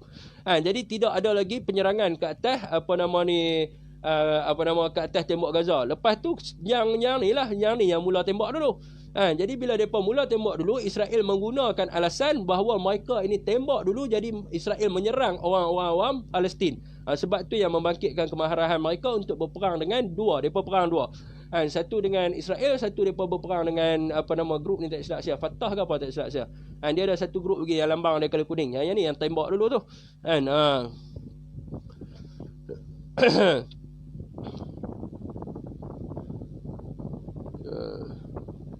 Gak Rom, isu kalimah dulu pun kita lihat berapa yang terbabas parah. Ajaib, rezeki tak disangka, mudahnya menjemput rezeki. Pengalaman mendewasakan kita, Fiq. Ya betul. Waalaikumsalam. Dulu yang pergi pertahankan kalimah Allah di mahkamah semua pakai kot, tak ada tim jubah. Sebab tu saya cakap agama ni jangan buat pandai. First buat akidah tu. Jangan layan pasal orang murtad. Ramai yang murtad, musyrik, kafir yang dapat hidayah Allah. Mereka menjadi lebih bertakwa dalam menegakkan hak Allah dari manusia Islam keturunan, tapi takut mati kejar dunia. Teruskan jangan Fiq. Ayah out dulu nak maghrib sini. Ya, terima kasih. Don't worry dude, any mistake is wonderful. Revenue for you. Ayat tadi belah. Salam Fiq, sihat lawa spek. Ya, waalaikumsalam. Hizbullah Hizbullah yang tembak dulu grup tu, saya lupa dah depa tembak. Depa sama menuduh Fatah kafir, dikatakan sebab sekular. Fatah ni serpihan peluh senjata tu bila Hamas dah ditubuh. Dulu depa bersatu bawah PLO je. Saya lupa. Tapi ada perjanjian dia. Dia ada perjanjian. Dia ada perjanjian di bawah United Nations dulu. Kalau tidak dah settle lah. Tapi disebabkan puak yang mula tembak tu dulu.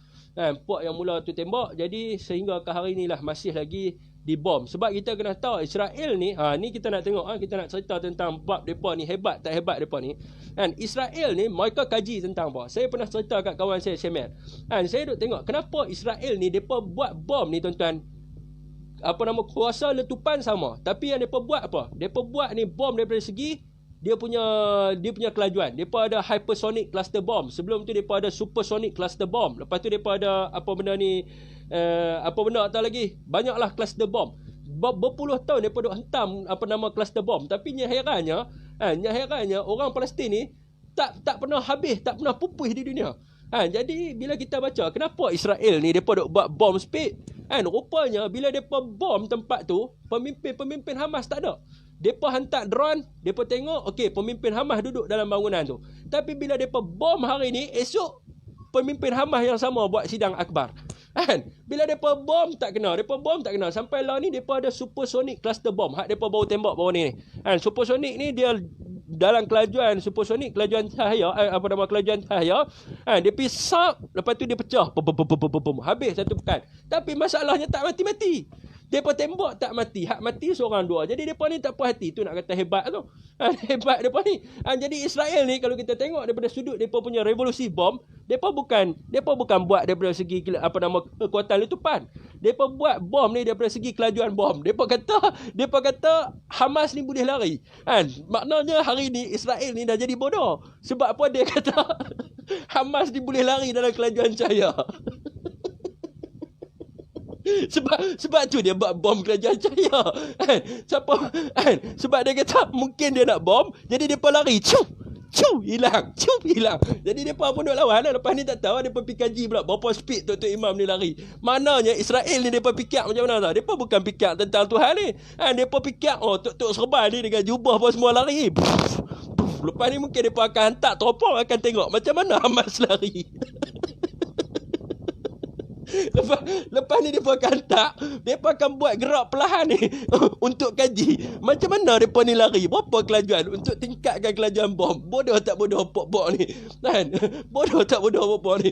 Tapi setiap kali mereka bom tak kena. Tuan-tuan fikir kan? Mereka bom lah macam mana pun. Mereka masuk dalam YouTube. Tuan-tuan pergi tengok dalam YouTube berapa banyak mereka bom. Mereka bom pakai cluster bom. Tom tembak. Tapi esok tak ada mati. Depa pun naik penin. Macam mana Tok Serban ni lari? Depa duk kaji. Mungkinlah kita duk fikir puak-puak Yahudi ni depa duk kaji apa tadi. Kemungkinan Hamas ni depa ada kasut jet. Kasut boleh lari kelajuan cahaya. Sebab tu depa buat supersonic cluster bomb. Jadi tak kena juga. Lepas ni depa akan buat video gerak perlahan untuk kaji macam mana pemimpin Hamas ni boleh lari. Duk tak duk tiba-tiba ada kat Malaysia jumpa dengan Tun Mahathir. Tak gila. Kan?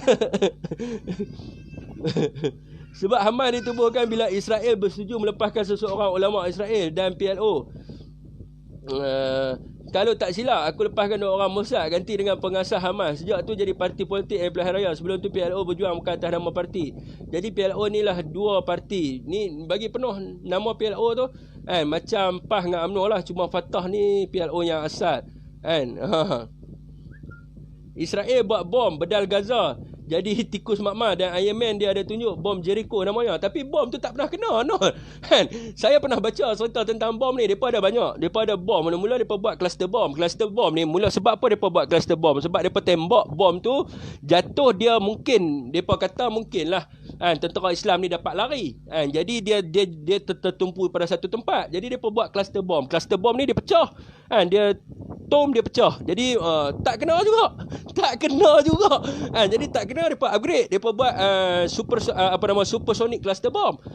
Tuan-tuan pisah kat YouTube adalah supersonic cluster bomb, tak nampak pom. Habis ni satu bandar meletup tapi tak kena juga. Lah ni depa buat hypersonic cluster bomb. Tak tahulah, mungkin depa sebab tu depa buat gambar apa nama The Flash. Depa ingat apa nama tentera Hamas ni lari kot.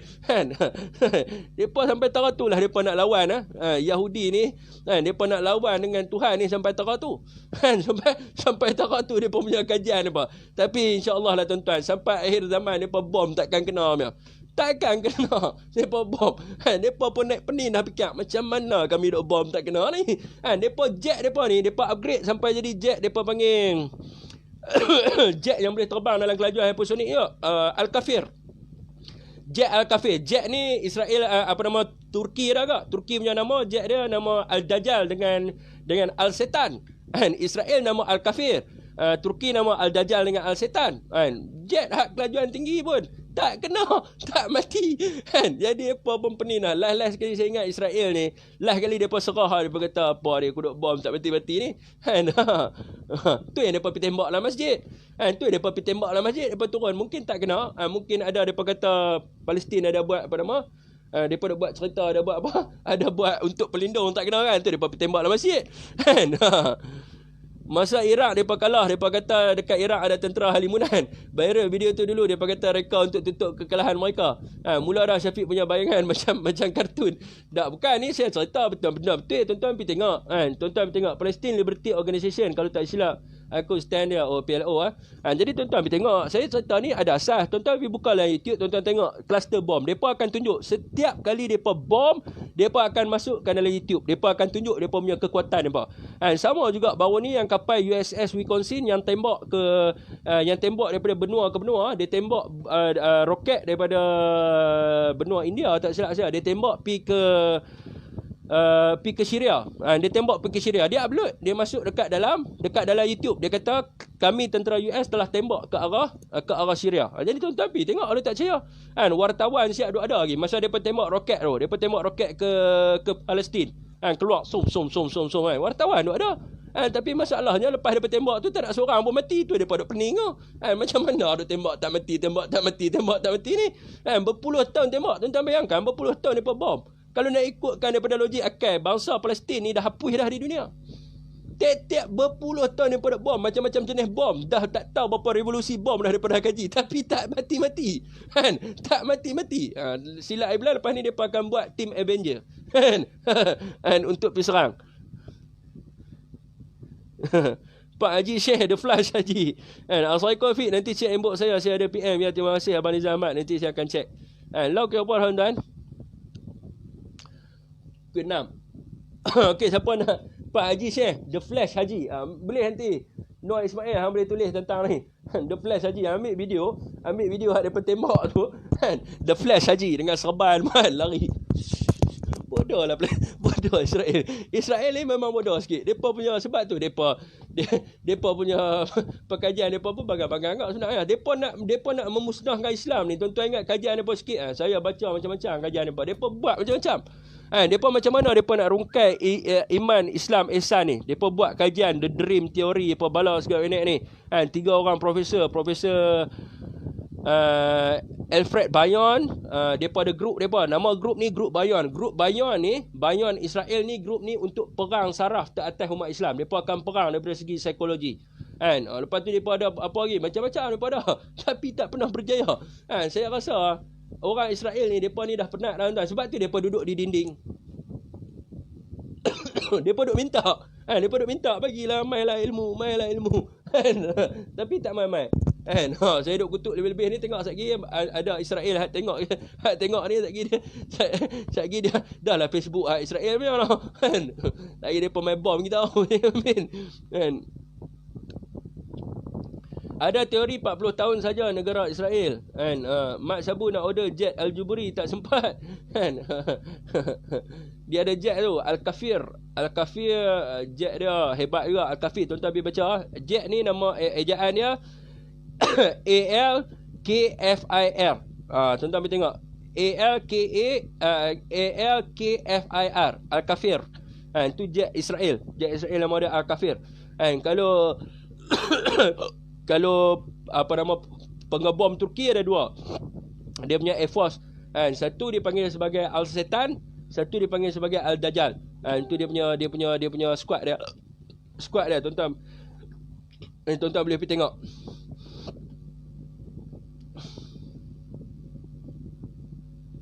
Mitos je Fik, kalau betul tak ada lah Israel jadi besar negara mereka. Dia perbesarkan wilayah dia. Bukan mitos. Benda ni memang mereka buat kajian. Mereka bom tak kena. Mereka perbesarkan negara, tetapi mereka boleh hapuskan tak Palestin? Tak boleh. Walaupun mereka klaim Israel tu, mereka besarkan wilayah mereka, tapi ada orang Palestin yang duduk dalam daerah Israel pun. Bukan semua yang keluar. Ada yang orang kata apa, yang masih ada dalam kawasan tu. Tapi ni memang betul. Mereka duduk bom banyak kali lah. Dan benda ni pergi baca dalam kajian mereka tentang Israelian punya Zionis punya kajian ni tentang bom, cluster bom, khusus dalam cluster bom. Sebab apa mereka buat kajian tentang cluster bom ni? Sebab antara sebabnya adalah disebabkan mereka tak berjaya untuk bom pemimpin-pemimpin tinggi di Palestin. Sebab tu mereka buat macam-macam jenis kajian tentang bom.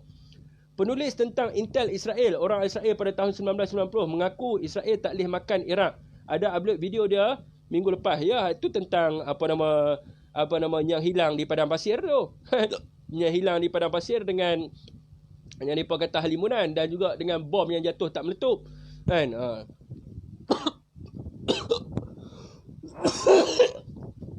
Tersedak pula. Ada orang sebut nama saya ni. Okay, tuan, siapa yang nak berbising dengan saya?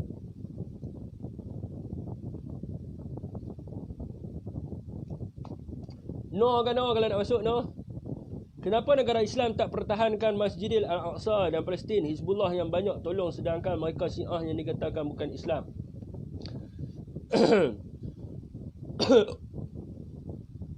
Nak kata kita tak tolong tu bohong lah. Malaysia telah pun, dekat pasport Malaysia pun ada tulis.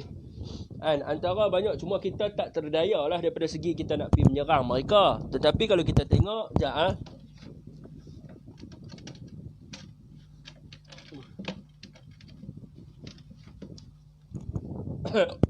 ni pasport pasport international dalam pasport Malaysia pun ada tulis.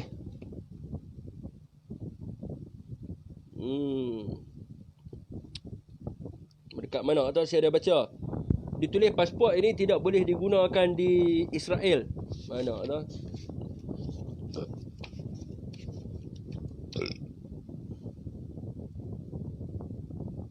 Okey. Pasport ini sah digunakan untuk semua negara kecuali Israel. Ni pasport Malaysia. Kita telah membatalkan hubungan diplomatik dengan mereka dah sekian lama. Kita dah batalkan hubungan diplomatik dengan mereka, dan mereka tidak boleh masuk ke dalam negara kita, dan kita tidak boleh pergi ke negara mereka. Itu antara salah satu yang kita sekat daripada Israel lah. Antaranya ada banyak lagi lah. Antaranya ada banyak lagi. Dan kita juga ada Syria Care. Kita ada Syria Care, kita ada Aman Palestin. Banyak persatuan-persatuan yang kita tolong. Tolong terhadap negara-negara ni. Dan Malaysia antara negara-negara yang kuat menentang Israel di United Nations. Kan, Malaysia antara negara-negara yang kuat melalui pemimpin-pemimpin dia. Kan, kalau kita tengok antaranya, ni saya terpaksa sebut lah. Kan, Tun Mahathir Mohamad, dia kuat menentang Israel secara terang-terangan. Gaddafi, Brunei, Sultan Brunei, lepas tu Tayyip Erdogan, lepas tu siapa lagi? Siapa lagi yang menentang Israel di peringkat di peringkat dunia. Malaysia salah satu negara yang kuat. Walaupun kita punya ketenteraan kita tak boleh nak lawan Israel. Kita tak boleh nak lawan Israel. Kita ada kapal Navy kita. Kita punya frigate. Tahun bila? Kita destroyer pun tak ada. Kapal destroyer pun tak ada. Lepas tu apa lagi? Lepas tu kapal hak bawa jet pejuang tu pun kita tak ada. Tapi kita boleh hentam mereka. Jadi kita sepatutnya berbangga dengan dengan negara Islam. Dengan negara Malaysia. Walaupun Malaysia ni kecil, dan juga daripada segi kekuatan perang kita ni duduk ke yang mana tak tahu, daripada segi aset peperangan, walaupun komando kita adalah komando yang terbaik, tetapi daripada aset peperangan kita ni mundur. Tapi di peringkat dunia kita berani hentam Israel melalui kepimpinan kita. Dan sedangkan pada zaman Datuk Seri Najib Razak, kita buat tu pijak terus bendera Israel, bakar terus bendera Israel. Maknanya kita menentang secara kuat antara negara-negara Islam yang menentang secara kuat terhadap penaklukan Israel ke atas Palestin. Palestin negara yang ditolong oleh Allah dan tak mungkin akan kalah. Persoalannya tentera yang manakah dikatakan Nabi yang tak pernah kalah yang akan bantu Islam lawan puak-puak Dajjal ni. Okey, soalan ni saya pernah tanya pada seseorang. Kalau kita tengok dalam tentera Seljuk tu, kalau kita tengok di dalam jata Turki. Di dalam jata Turki dia ada dua bendera. Satu bendera merah ke kiri, satu bendera hijau ke kanan. Mengikut tafsiran, ada orang kata tentera yang tak pernah kalah ni adalah Aceh. Negara Aceh lah, Indonesia. Sebab mereka tidak pernah dijajah. Aceh tidak pernah dijajah dan mereka tidak pernah kalah dalam peperangan. Ada pihak yang mengatakan yang tentera yang di sebelah kiri itu adalah bendera itu menunjuk ke arah Aceh. Dan juga bendera yang hijau tu yang menunjuk ke arah kanan itu adalah Oman. Itu saya tak tahulah, ada orang yang kata macam tu lah. Tapi itu mungkin ura-ura ya. Tapi yang Aceh tu saya setujulah. Aceh tu saya setuju.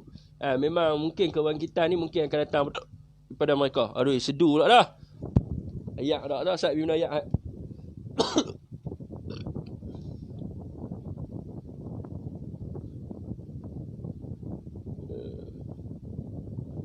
Mereka masuk pakai pasport Amerika. Tak terbatal apanya. Pasport saya baru Pasport saya baru berapa hari bulan saya buat. Ustaz saya tolong buat pasport pada tahun 2020. 20 Januari 2020 saya pergi Thailand. Pakai pasport. Pasport baru lagi. Tak terbatal benda ni, memang nak ada. Waalaikumsalam. Ni orang nak bisi pula dah.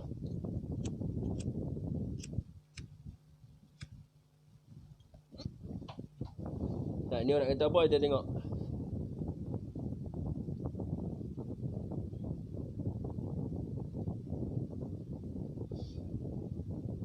Ni orang pergi update dulu ni. Pergi update dulu Facebook. Update yang terbaru.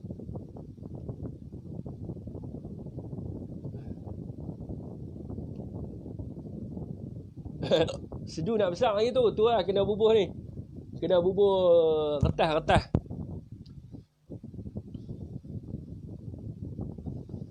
Apa nama ni? Nio. Pergi update Facebook dulu. Sebab dulu dia punya gambar atas bawah lah kiri kanan. Dia ada update yang terbaru.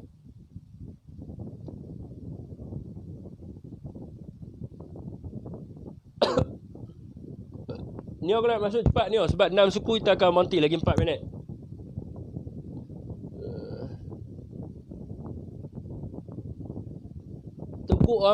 Tengku Omar dan Cut Nyak tu Panglima Aceh dan Seri Kandi Aceh.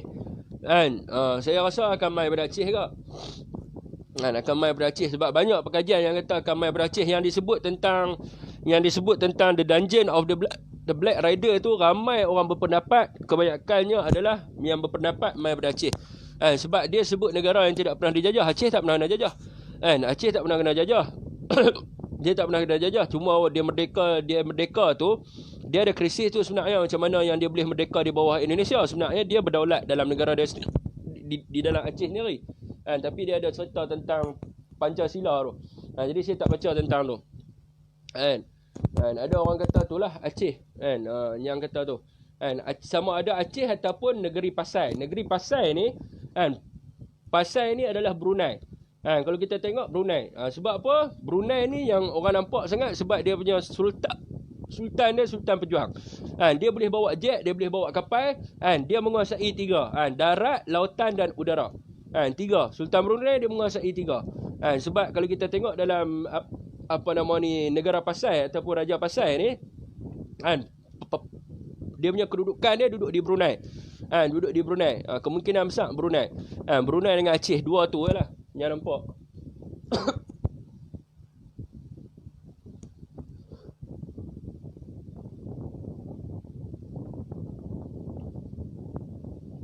Israel tak boleh masuk Malaysia sebab mereka tak ada hubungan diplomatik dengan kita. Masa kau sebut negara selepas Aceh suara kau hilang, Fik. Dia tak boleh sebut lah tu.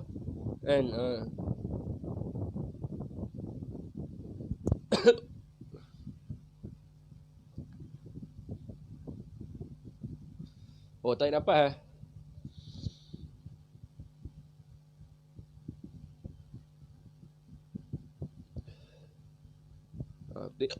Oh ya, ada tak? Tapi tak apalah. Oman pun dia kata salah satu tak. Tapi tak tahu dia ada 3. Nanti saya share lah artikel tu. Tapi artikel tu dia tak ada rujukan lah. Dia berdasarkan faktor-faktor yang tertentu. Itu artikel yang ditulis oleh World Dakwah Islamic Council. Tak saya lupa. World Dakwah Islamic Council lah, apa benda saya tak tahu lah. Tapi dia tentang dakwah council ni lah. Dia tulis ada 3 negara. Yang ni, Oman, The Prince of Oman, The Prince of Pasai, Brunei dengan Aceh.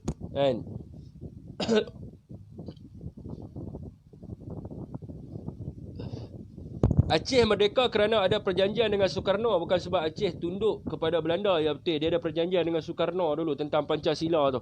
Itu saya tahu tu. Sebab tu orang suruh saya menentang Aceh. Saya fikir 3 kali tu. 3-4 kali juga tu untuk menentang tu. Saya memang nak pergi ke Masjid Baitur Rahman tu. Ke Masjid Baitur Rahman di Aceh tu, yang disebut oleh orang Aceh ni.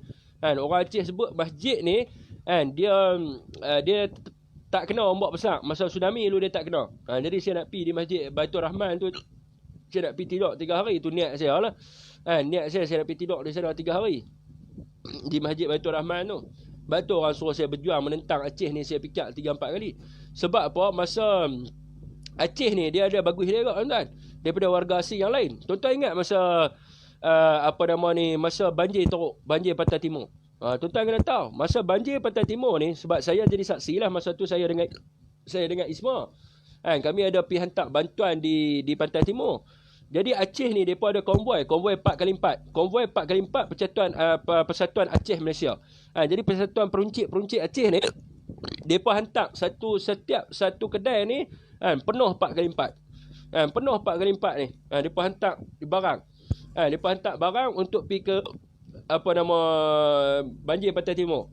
Dengan lori. Lori lah berapa gundi beras kan. Beras tu saya tengok ada dalam dia ada tempat dia di Kampung Atap tak silap saya. Beras tu satu bangunan tu penuh. Satu bangunan depa punya ni lah. Jadi kalau kita pergi minta bantuan kat depa pun, kalau kata kita nak buat untuk amal jariah, kita pergi kat kedai Aceh, kita minta bantuan, depa akan bagi. Kita buat surat untuk bantuan untuk bagi pada orang susah pun. Depa akan bagi. Silat air bulan berapa gundi beras depa bagi tak tahu. Depa bagi tu kata Aceh ni sebab benda ni pernah tu saya kata depa ni ada jasa dengan saya. Sebab benda ni lah benda ni bersaksikan Tuhan, saya kena beritahu lah benda yang sebenarnya. Jadi masa banjir Pantai Timur. Masa banjir Pantai Timur, masa tu orang tak berani nak masuk Manik Urai apa, geng-geng ni masuk. Depa masuk dengan 4x4 apa ni konvoi 4x4.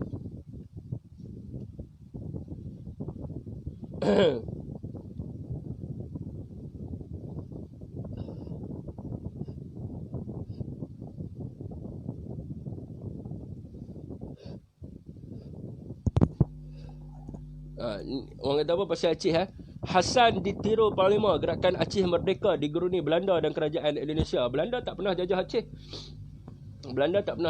Yang saya baca lah dalam ni. Nanti saya share berkenaan dengan benda tu. Tapi Belanda tak pernah jajah Aceh. Mereka cuma ada atas perjanjian. Mereka tidak pernah menyerang dan sebagainya. Tapi mereka ada perjanjian. Perjanjian dengan Aceh. Dan mereka juga antara mereka panggil sebagai kesultanan yang berperang. Ataupun Tok Wali. Mereka pun sama juga. Mereka punya pemimpin mereka mesti pemimpin yang perang. Yang kaki perang lah. Sama juga macam Brunei. Brunei sama juga. Kalau kita tengok Sultan Brunei, dia menguasai air darat dengan udara tu. Dia boleh terbangkan sendiri jet pejuang. Dia boleh bawa kapal perang sendiri. Dan dia boleh, orang kata apa, di darat pun dia hebat. Tengok masa dia tegur Indonesia. Masa Tuanku tegur Indonesia berdasarkan hukum Islam tu. Dia kalau Indonesia kejam terhadap orang Islam, jangan gusar kalau tangan kami akan turun di atas kepala Jokowi. Gangster tak gangster. Gangster tak gangster. Gangster tak gangster. Itu Sultan Brunei. Sultan Brunei dia sebab kalau kita tengok dalam peta lama, pasai tu pasai di Brunei. Dan kalau kita tengok daripada istana tu memang jalan pasai. Jalan pasai. Tuan-tuan tengok, tuan-tuan search. Jalan pasai tu dekat je dengan istana Brunei. Jadi kalau ikut peta lama, kedudukan pasai tu, hikayat Raja Pasai tu, pasai tu memang duduk di kedudukan dia di Brunei.